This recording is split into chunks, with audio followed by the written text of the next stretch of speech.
In this video, we will discuss Metamorphoses Book 3. Now, Book 3 comprises basically 6 chapters. The myth of Cadmus and myth of Actaeon, a myth of Simile, the story of Tiresias, myth of Narcissus and Echo, and finally the myth of Pentheus and Bacchus. First of all, the myth of Cadmus. Now, to discuss about the myth of Cadmus, we need to move back to the myth of Europa. Myth of Europa in Book 2. Now, what is the relationship between Cadmus and Europa? Cadmus is basically Europa's brother. As we have known, in Book 2, Europa has been kidnapped by Jove. Now, Europa's father, Agenor, ordered his son Cadmus, that means Europa's brother, to go and find his sister. And the twist is, if he fails to find his sister, he will be outcasted from the state. Now, young Cadmus had no other way than to leave his land and go find his sister to avoid his father's wrath. But just think, who among the mortal ones can chase the almighty Jove, who is superior than all the gods? So, finding no other way, Cadmus solicited to Apollo, but interestingly, he didn't solicit for helping him to find his sister, but he solicited to help him to find a land for himself. Apollo favored him with a heifer who is to guide him to a land, and Cadmus had to follow the heifer and build a city where the heifer settles for grazing. So after Cadmus found a land, he thought now it's the time he should sacrifice to Jove. So he sent his companions to fetch some water. And they went into a cave where a mighty serpent who is sacred to Mars was already dwelling, but they didn't know that. After they witnessed the dragon, the companions were too stunned to even speak or move. Soon their unfortunate fate followed them, and they eventually became the victim of the serpent. Cadmus, on the other hand, became very anxious about his friends because they were taking too much time to fetch some water. So he set out to find them. On the way, he found the bodies of his comrades drenched with blood. He murmured, "My faithful comrades, if I cannot avenge your death, at least I can share it." So uttering this, he took his javelin and there started a one-on-one battle between the serpent and Cadmus. Now, there's a huge description of this battle over here. I'm not going into the description. However, Cadmus defeated the serpent at last, but all of a sudden, there came a sound out of nowhere, which uttered, "So, son of Agenor, why are you gazing on a slaughtered snake? You shall also be gazed on being a snake." This was a curse. After all this, his patron goddess Pallas appeared and ordered him to turn the soil and sow the teeth of the serpent as seeds of new race. Cadmus did as he was ordered to, but it resulted in a quite different way. As Cadmus did what his patron goddess Pallas ordered him to do, men with different weapons came out of the earth, and Cadmus wondered, another foe to face with. But at once the troop members forbade him to interrupt them. They said it is their family feud. He should not intervene. Cadmus saw their death as quick as their birth. That means they immediately started fighting with themselves, and they were dying one by one. Eventually, 5 men left, and one of them sued peace with his brothers. Now, these 5 men were the exact 5 men Cadmus took as his aides when he found the city as Apollo's oracle bade him. Now, this is the story of Cadmus all about. Now we shall move to the myth of Actaeon. Now, have you ever wondered about a situation where you set out for hunting with your friends in a jungle and suddenly you found yourself turned into a stag. You couldn't even understand what your mistake is, that God have turned you into this. And the most iconic scene will be when your companions can't even recognize you as one of them. This is the exact situation happens to Actaeon, who out of nothing will be turned into a stag. Once Actaeon, along with his companions, went out for hunting. After a day's exhaustion, when the sun is about to sink, Actaeon proposed that they should take some rest now and continue their chase tomorrow. The men took a break from their hunting. In a nearby valley, the virgin goddess Diana, after her all day's hunting, was bathing with her companions. Actaeon, on the other hand, didn't even know about this. He aimlessly sauntered around the unfamiliar woodland, and unfortunately, he entered the grotto where those nymphs were bathing. Yeah, it will be so unfortunate of him. As soon as the nymphs saw Actaeon, they all clustered around Diana, who was naked. Immediately, Diana caught up some water and threw it into the face of Actaeon, and she spoke certain spine-chilling words. That means she spoke some spells. As she uttered the spells, Actaeon was immediately turned into a stag. Diana, now out of revenge, addressed him, saying, now he may tell the story of seeing Diana naked. And all these happened so quickly that Actaeon couldn't even understand what happened to him. He tried to call his companions for help, but his voice didn't utter words anymore. They were turned into moaning. It was only his feelings that stayed unchanged. His moaning sound caught the attention of his own hounds. Every time he tried to convince them that he is Actaeon, his moaning sound attracted them even more. Eventually, he was torn apart by his own dogs. So this was the unfortunate story of Actaeon. Now, wonder how this situation relates to our own life. Let me explain it to you. There are situations in our life when we witness some people do suffer even when they are not guilty. So these stories, in the name of myths, imply certain situations where innocent people do suffer either for an ancestral curse or just because of nothing. Moving on to the myth of simile, as we've already known that Almighty Jupiter's eyes have always been weak for women, beautiful women particularly.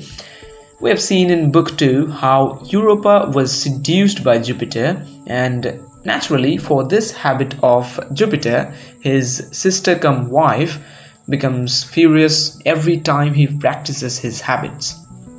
This time we will see that how Jupiter will seduce Semele, who is accidentally a kinsfolk of Europa.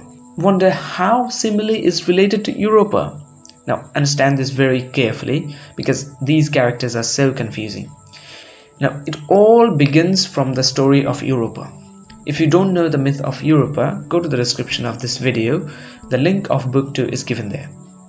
Now Semele is the daughter of Cadmus, and Cadmus is Europa's brother. In that case, Europa becomes Semele's aunt. As we know, long before Jupiter had abducted Semele's aunt, now he has got Semele pregnant with his son. Naturally, Juno wouldn't be so happy about it. The myth of Semele discusses how Juno took revenge on Semele, although she was innocent. Now, in order to do that, she disguised herself as an old woman, a crone in particular, and went to Semele. Knowing nothing of her intentions, Semele started gossiping with her, and at a time, Jupiter's name came up. Juno said she doesn't believe that Jupiter impregnated her. She told Semele that thousands of men these days claim to be God in order to take young virgins to bed. Juno advised Semele that next time Jupiter visits her, she should tell him to come to her bed as he goes to Juno. That means she should ask him to come to her in his godly form. Now, here, get this very clearly, why Juno advised her to do that. That's a critical thing to understand.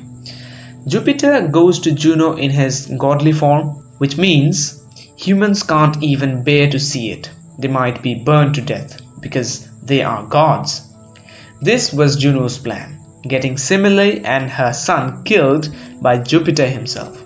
And in this way, Juno persuaded Semele, and she did as she was asked to do. Although Jupiter tried to stop her, asking that boon from him, but he failed. Now what to do? As Jupiter entered in his original godly form, as expected, Semele couldn't even bear it. She was set ablaze. She was burned to death. However, the baby was still in its fetal stage. So Jupiter, as a father, ripped the baby from its mother's womb and stitched it up in his own thigh. Now, do you know who this child will be in future? He will be the god of vegetation, wine, and fruitfulness. Yes, he will be the god whom we know as Dionysus or Bacchus. And this is the reason why Dionysus is called twice born. Because as his mother died, he also died with her, and he was given a second life by his father Jupiter. Interesting thing is that the myth of Semele can also be termed as the myth of the birth of Dionysus. Moving on to the myth of Tiresias now. So Tiresias was this blind prophet, as we know. Now the question arises, how did he become blind? Let us just discuss it in detail. One day, Tiresias was walking inside a jungle and he saw a pair of enormous snakes coupling together. Out of nothing, he gave them a blow from the staff that he had in his hand. Naturally, his blow caused them a disturbance. But all of a sudden, Tiresias was somewhat amazingly changed from a man to a woman. He couldn't even understand what happened to him. He remained woman for 7 whole years. And in the 8th year, he again saw those 2 snakes coupling together. He wondered, if one blow can change him into a woman, then the second blow should have the capability to retain his previous sex. With that, he again struck the snakes and he regained his previous figure and bodily parts. So this was his fate until Almighty Jupiter called him. Now the question is, why did Jupiter call him? Once Jupiter, having his worries aside, engaged in a dispute with his sister-cum-wife Juno. Jupiter's opinion was women enjoy more pleasure in bed than men. And Juno's opinion was exactly the opposite. So they decided to call Tiresias and take his opinion, as he has experience of both men and women. So Tiresias came up and Jupiter won the argument. That means Tiresias' opinion was the opinion of Jupiter. And Juno became furious for that. She cursed Tiresias of perpetual blindness. And Tiresias became blind. Jupiter couldn't undo Juno's curse, as no gods are allowed to withdraw each other's works.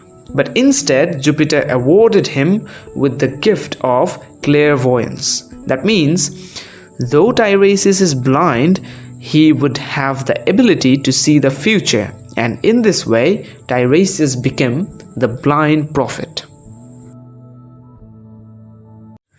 Moving on to the myth of Narcissus and Echo. Now, to discuss about Narcissus and Echo, first we must have some knowledge about both of themselves before we talk about their story.